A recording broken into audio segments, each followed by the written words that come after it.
Welcome back to the Project Censored Show on Pacifica Radio. I'm your host, Mickey Huff, with co-host Eleanor Goldfield. Eleanor is joining us today on the other side of the table to talk about a really fantastic dispatch on media and politics that she wrote for us at Project Censored not long ago, published November 21st at projectcensored.org. And it falls in the line. We were just talking to Andy Lee Roth and Shaylee Voidal about the State of the Free Press 2025 and our frame checking guide and the importance of critical media literacy education. And here, Eleanor had a really great idea to apply critical media literacy principles and values and tenets and best practices for activists and organizers. And so, Eleanor, welcome to your show. Our show, Mickey, our show. Our show. It's our show. So you did a piece called News Literacy for Activists. Critical media literacy provides grassroots movements with practical tools for pursuing their goals. And I love how you started the piece because you started it with tools. You wrote, "I could hit you with a garden shovel, but I wouldn't call it gardening. Likewise, I wouldn't call it journalism when the corporate media uses the blunt tools of mis and disinformation to kneecap movements for justice. Still, much like a shovel, media is a tool. And when used correctly, it can help our movements grow, blossom even, if you follow me a bit further in the metaphor." So let's follow you down the rabbit hole into the garden with that metaphor. Thank about you. why we really need to be teaching media literacy across the spectrum, whether it's algorithmic literacy to journalists and others. And here, you're very active in mutual aid and direct action movements. The both of us have been in and out of different activist scenes for decades. Tell us about the importance of this and the experiences you've had that really led you to write this.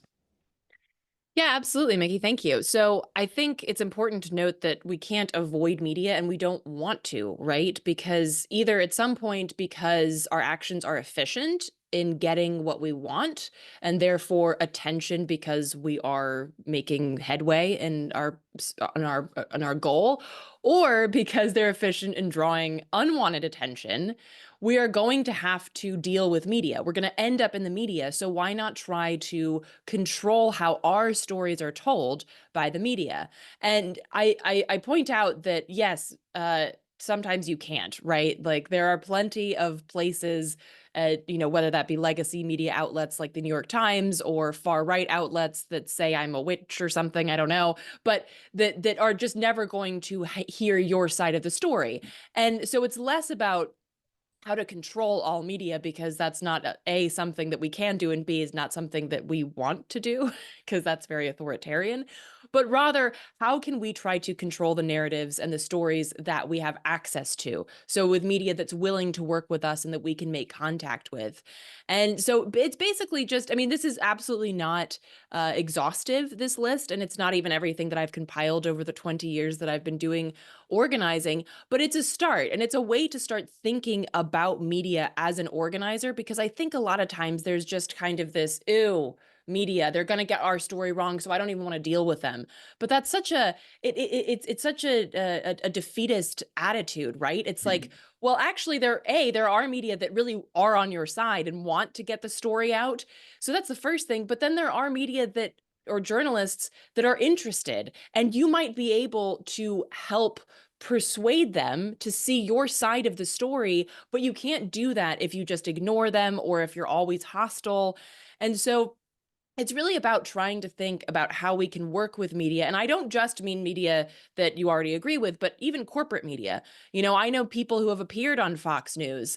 And so it's not always about just, hey, let's be friends and comrades in arms. It's how can I use the media tools that are available, and how can I use them in a variety of creative and tactical ways to get my message out there and to control how our story is being told.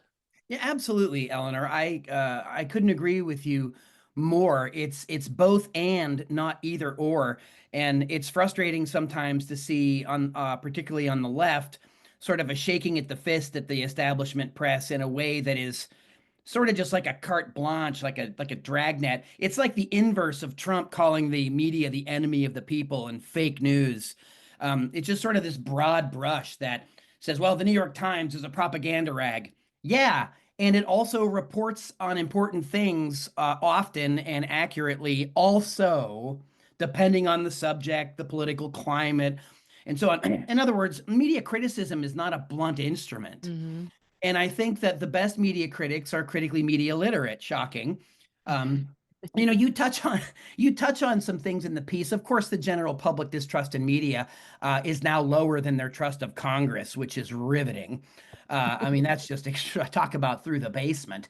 But you talk about some of the reasons why, and you talk about how you can't be objective because you're not objective. Well, not you, me. None of us are technically objective. And of course, it kind of reminds me of the late great historian Howard Zinn, who talked about you can't be neutral on a moving train. And he talked about his contemporary historiography as being a way that historians can help amplify stories that are not being heard in ways that can really benefit pro-democratic movements or civil rights movements as an important part of the narrative. And if we're going to run on the riff from Graham and others in the Washington Post, ha ha ha, that journalism is the first rough draft of history, there is some interesting truth in that. And rather than take the CIA whistleblower Ralph McGahey riff and say, well, today's fake news is tomorrow's fake history, Zinn really wanted to talk about how, in a lot of ways, if media cover movements like this accurately and from the perspective of marginalized or oppressed peoples, it really can maybe move the needle on these kind of movements. But part of that, and you go into this in the piece, and I want you to talk about this. Part of this acknowledges that you can't both sides things to death. It's important to acknowledge that there are biases, just like if you're approached by the corporate media, it's really important to know, well, what are their angles on this, and what are ways in which the reporter can and can't maybe talk to me, and what are some things that they're definitely not gonna say if I give them quotes, versus how can I frame things and use certain words or phrases that will maybe get past their filters and maybe end up telling the story we'd like them to tell anyway. Eleanor. Yeah, absolutely, Mickey. And I think this oftentimes gets skewed as, oh, we have to sanitize or we have to self-censor. And and yes, I know that there is self-censorship out there, but really my aim is to talk about, okay, if you are talking to somebody who's from France, you're going to try to speak French.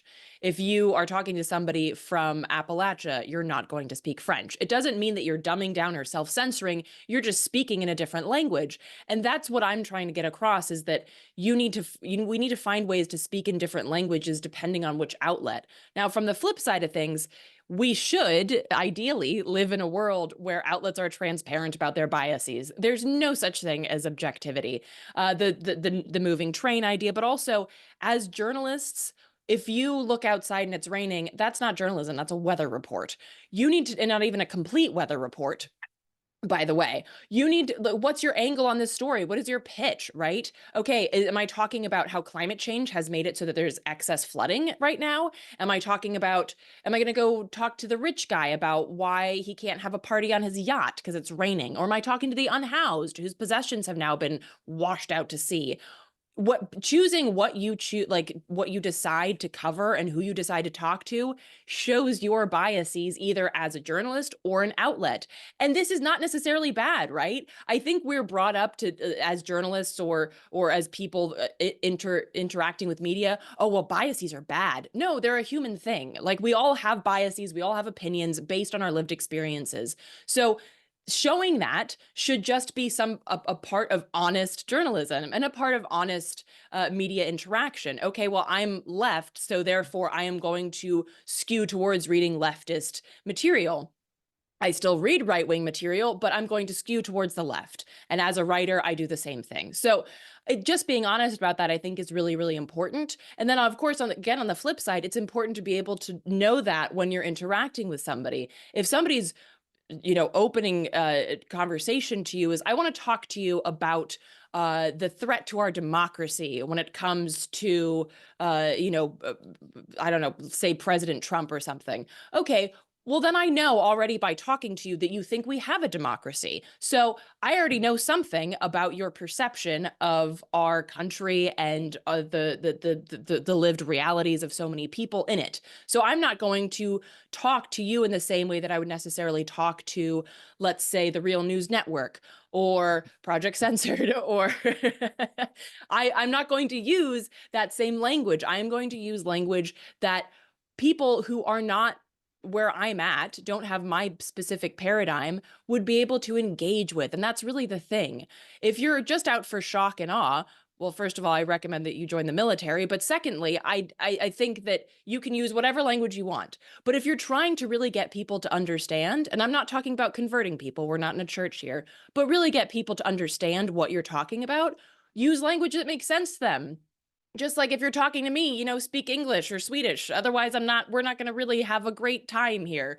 So that's really what I'm trying to get across is it's not about dumbing down a message or trying to make it sound more intellectual, or it's really about just choosing that messaging so that the people that who are reading or watching will, instead of going, that crazy person, will be like, oh, that's interesting. Maybe I should perhaps look into this a bit more. I was unaware of this story.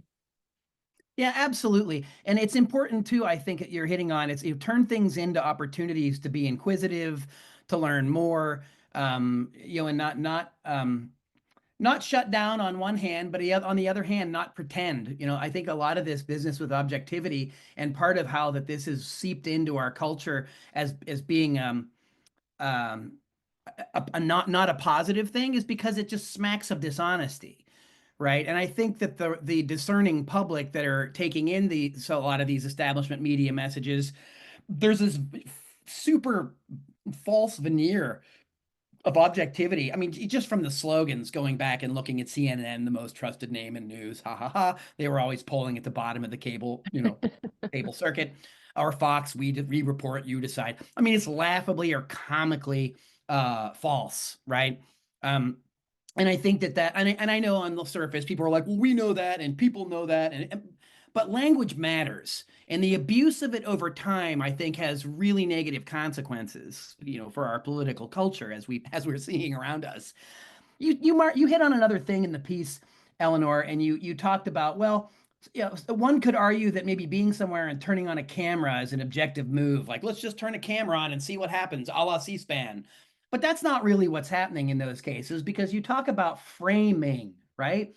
You talk about the camera literally is having a frame, and how that camera's pointed, who it's pointed at, who's being left out of that frame. So let's examine news framing. This is another thing, and of course, we were talking about that earlier in the show with Andy and Shaylee and their frame checking guide, which you reference in this piece. Let's talk about the importance of framing. And, let's also talk about how we all benefit if we're going to blow up the Overton window. Yeah, absolutely, Mickey. And yeah, I definitely recommend that folks check out the frame checking guide because I not only link to that, but I think it's really useful also for organizers and activists as one of those critical media literacy tools. And yeah, I mean, I think that some people would say, oh, well, if you just go to a place where there's like a protest happening or something and you set up your camera and you just hit record, that can't possibly be subjective, right? You're just there capturing it. And of course, I mean, there's the very like obvious point of, okay, where do you point the camera? Are you pointing it at the cops? Are you pointing it at people who are, locked down to something? Are you pointing it at passersby? Whatever. Like, where are you pointing that frame, that literal frame, as you pointed out, Mickey? But I think also the context is important. And the example that I use is actually from the Freddie Gray protests here in Baltimore, where there was an organizer who walked up to Fox News and said, "I want you out of Baltimore because you're not here reporting on the poverty. You're not here reporting on the homelessness issue. You're just here for the so-called Black riots."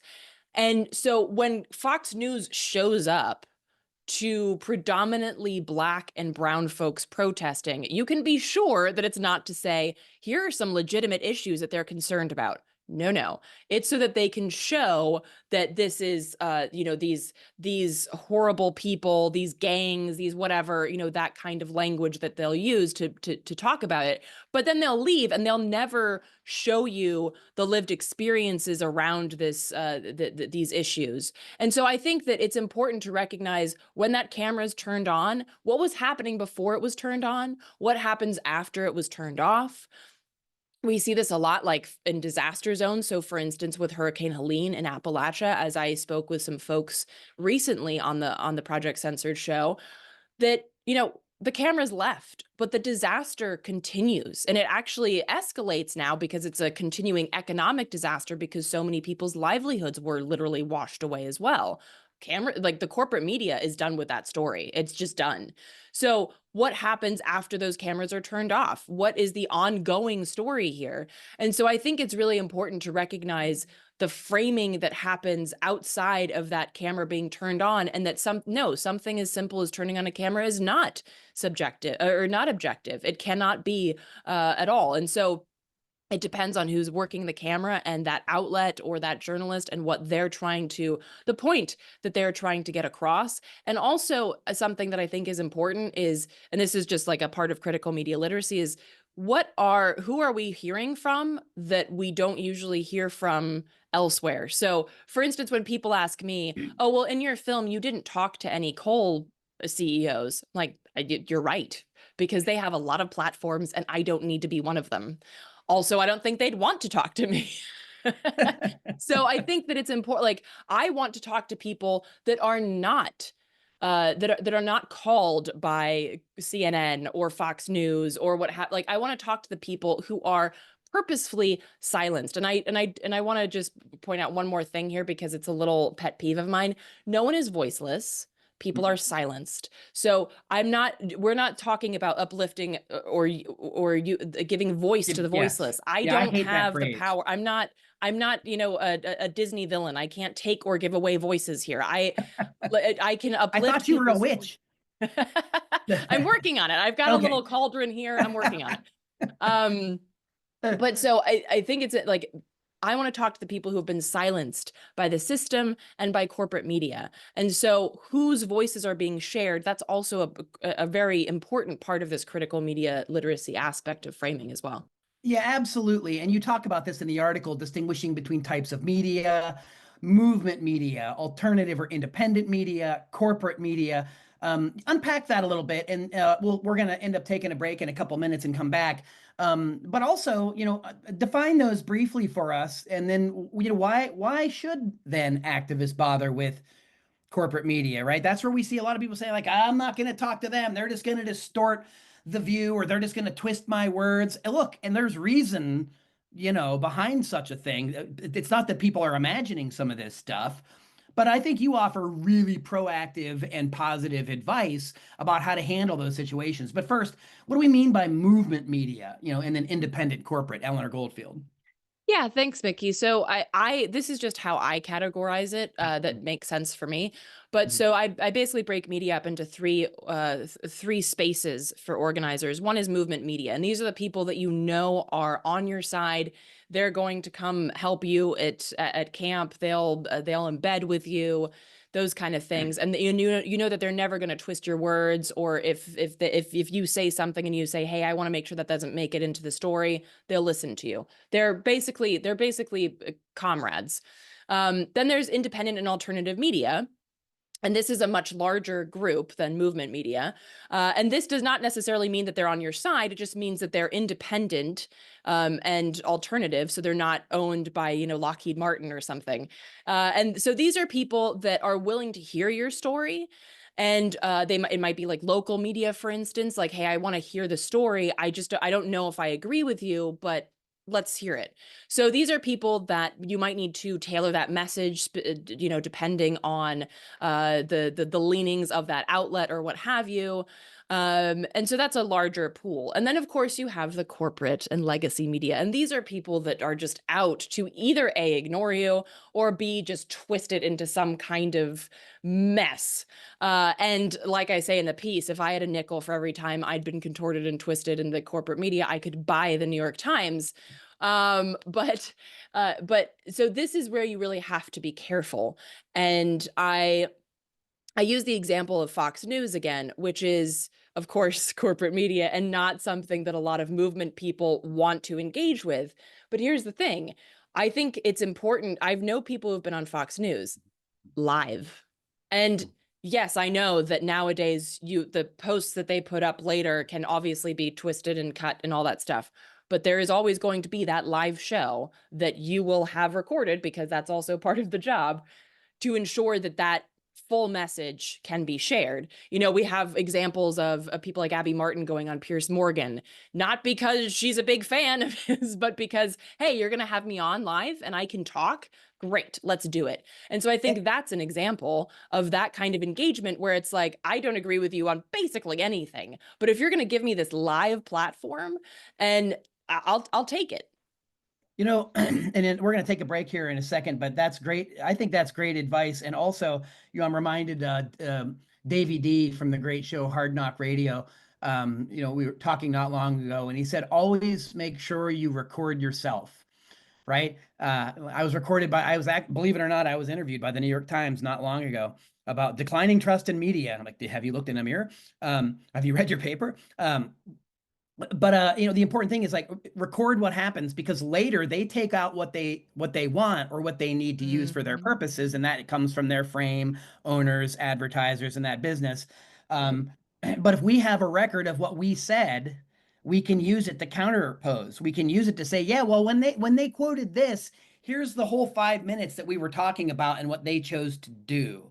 So it Exactly. helps people understand the stories they're choosing to tell, maybe versus the story that you thought you were telling, right?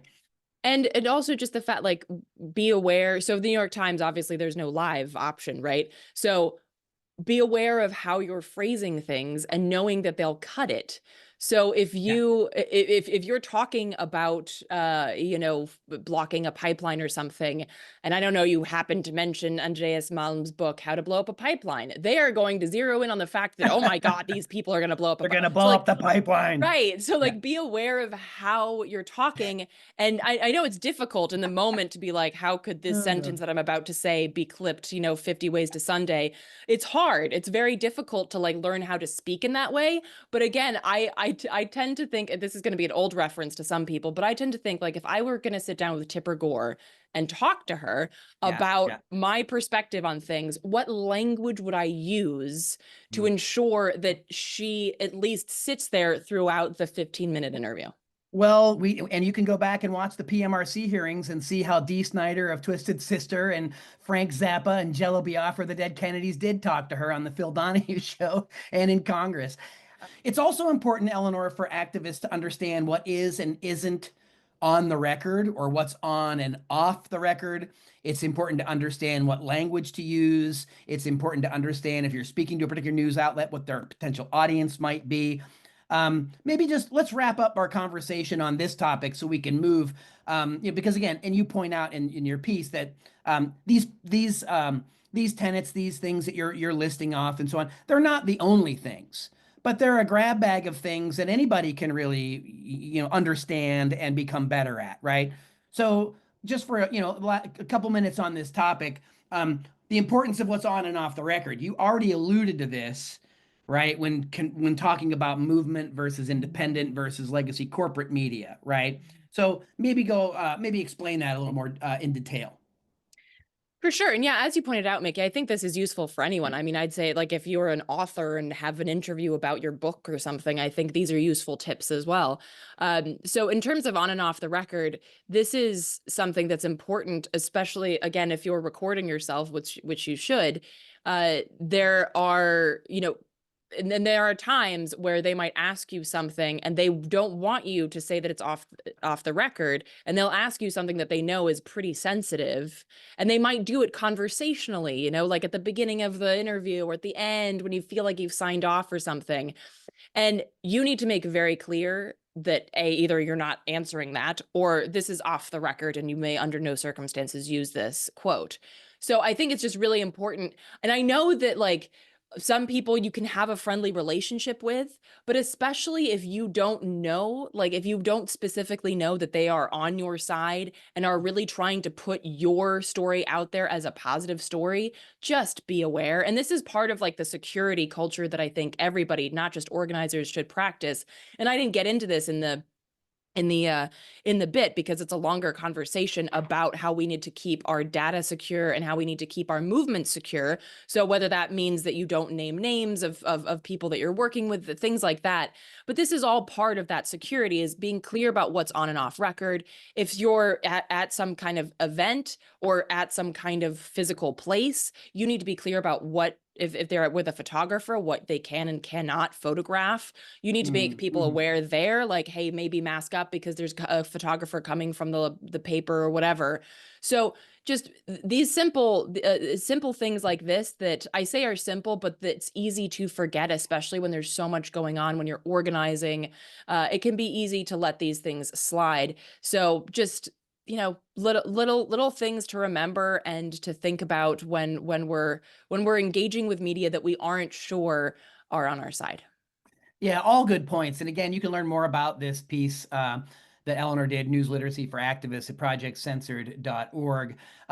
Eleanor, great tips, and I think important for not just people who are activists, but I mean anybody, like you even just mentioned, like if you're an author, whatever. Anytime you're interacting with the media, you need to be aware of kind of what the rules are, what the guidelines are. So let's shift gears here. We've got about I don't know how many minutes we have left. We have minutes left, some minutes.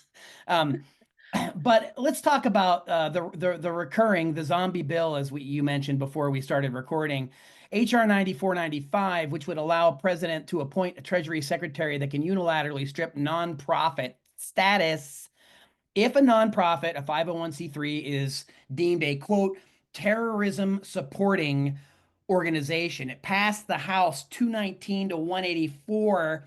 Um, 15 Democrats broke with their caucus in favor of the bill. We're not even in the transition yet. We're not even in, the Team Blue is Henny Penny, the Trump team. We're doomed in January.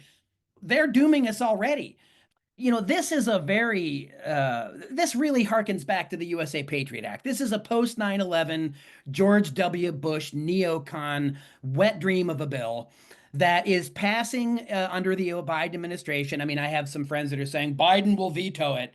I'm like, and what gives you that confidence here? It's the Democrats that have been working with Republicans during especially the last year, to silence any kind of criticism of Israeli policy, silence any kind of critics of sending weapons there, doing similar things in the campaign. So tell us a little bit more about HR 9495. Eleanor, why should we be worried about this? I mean, again, and you can even read in places like Nonprofit Quarterly, that all this is like on their radar, right? I mean, of course, you can read about it at Truth Out and other places and other indie media outlets, but this is actually something that's on the nonprofit universe radar, because even though they're talking about, the bill is called Stop Terror Financing and Tax Penalties on American Hostages Act. Well, we certainly know that we don't want to have, we don't want to support anybody taking American hostages like it's 1979 all over again or something. Um, but anyway, this is the same kind of thing with Uniting, Strengthening America, providing the appropriate tools required to interrupt and obstruct terrorism act of 2001, right? The so-called USA Patriot Act. This has a ridiculous propaganda type title. And it really is a fear tactic that we've got to silence. There's some evil nonprofits. By the way, the chair of the Ways and Means Committee actually named by name organizations that they wanted to target and strip status of. They wrote a letter to Treasury, letter to the IRS, Republicans saying, we got to strip these groups. And lo and behold, Eleanor, most all of them were pro-Gaza anti-genocide groups. I know you were sitting down for that, so I'm glad. But let's talk more about that. Tell us more about why this bill matters and why we really shouldn't pass. But if it does, what we really have to be vigilant about. Yeah, absolutely, Mickey. I mean, and I think so.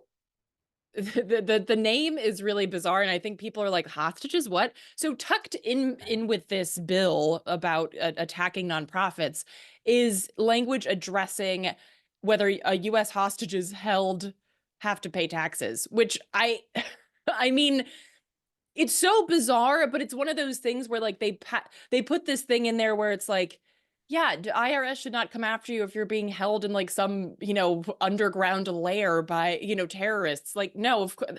So it's put into something like that as the sugarcoat, right? To help people support it. And so that's what that hostage thing is that I know that people have asked me, like, why are we talking about hostages? But I think the big thing here, just like the Patriot Act, it's just the whole thing is just vague on purpose. There's Mhm. terms like material support, but that's never defined. So there's so much room for interpretation. I mean, it's kind of like the Bible. It's like, well, I interpret it this way. Okay, well, I guess I can't really argue with you because there's nothing specific to say Is that it the you're wrong. Trump Bible? Is this the Trump Bible for This is the 60 Trump bucks? Bible. Okay, okay. This is the Bible that he has next to his bed. Yeah. So there's nothing in it that I can really argue with you because it's purposely vague, which is, of course, something that the Democrats could argue if they wanted to and say, hey, we need to make sure that this is very clearly defined so that someone like Trump couldn't use it against all of his enemies, but that's not happening. So the other thing here is that there's very limited due process, which means that the nonprofits that are accused under the bill, they'll basically get a letter. It'll be like a Dear John letter. You're losing your nonprofit status because of your support of terrorism. And then the nonprofits basically can't, they have like a small window of time to say, no, we're not. But there's no real due process. And the government does not have to show evidence. That's the real kicker. They don't have to show evidence that you're supporting terrorism. So they can just say they can literally just send you a letter that says, we think this is a thing that you're doing, and not have to show any evidence for it. So how can you have a defense against something that there is actually no evidence for? The answer is, of course, that you can't. And this is a classic. This reminds me a lot of the critical infrastructure bill, which is something that has been used to go after so many environmental organizers, which is, if you're anywhere near or like standing or protesting or even, yeah, just standing next to what they deem critical infrastructure, like a pipeline, like a fracking pad or something like that, the prison sentences, the fines, all of that are amplified, even though it's already illegal to trespass. So here's the thing. It's already illegal to fund terrorism.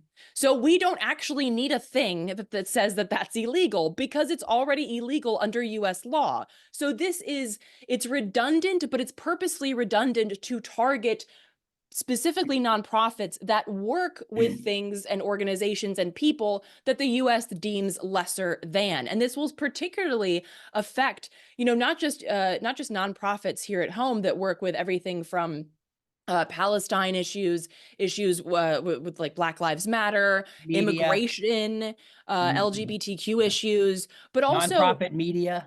right, nonprofit media. This will also affect people's ability to do nonprofit humanitarian work Yep. outside of the US, because guess what? If you're doing humanitarian aid, let's say like in Syria or something, then you are going to be working in places where there are a lot of groups that the US deems terrorists. Okay, well Yeah. then, can you not do the work that you're doing? So this affects not just US orgs, which would be bad enough, but this affects US orgs that are also trying to do humanitarian aid work outside of the United States. Legislating unworthy victims, in other Right. words. So real quick, I just want to I'm just riffing here from Isaiah Thompson's piece over at Nonprofit Quarterly, credit where credit's due. There were a couple, I want to make sure that people understand that even though there were some Democrats voting for it, a majority of Democrats did not favor it. And I want to be fair, that we, for example, Representative Jayapal from Washington and Tlaib from Michigan, both of them said the bill is an authoritarian play by Republicans to expand sweeping powers of the executive branch to go after political enemies and stifle political dissent. Well, again, that sounds right out of the post 9/11, kind of period.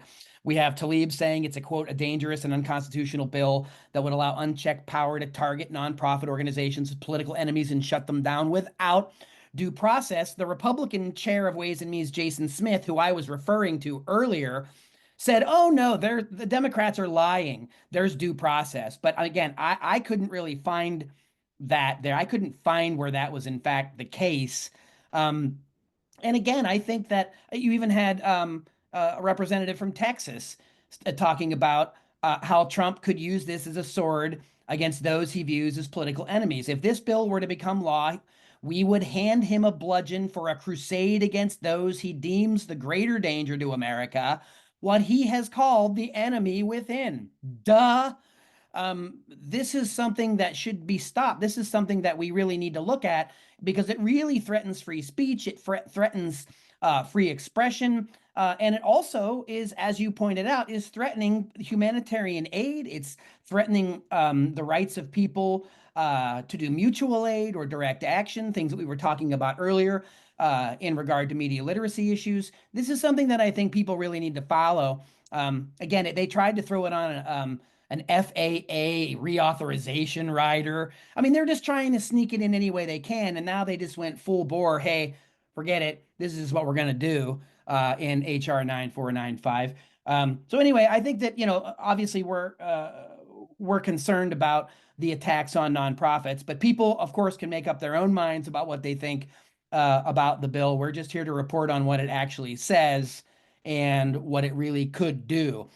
Theoretically, it could do the same thing under Democrats. That's why, again, one would hope that there'd be bipartisan resistance to this kind of a power grab because anybody in power would be smart enough to realize how it could easily be weaponized against anyone's side, depending on who's in power. Eleanor Goldfield, of course, last words, over to you. Yeah, absolutely, Mickey. And I think that, I think it was Representative Doggett that you're mentioning, the Texas Yes. representative, who said, quote, "This bill is not about terrorism. It's about giving Donald Trump unlimited authority to label his opponents as terrorists." Doggett continued to say, "I think the law is perfectly adequate to deal with terrorism. And the Justice Department has, in fact, prosecuted some people for funding terrorism in the past," end quote. And think whatever you will about those previous cases brought by the Justice Department, but it makes clear that that's already a thing that exists, right?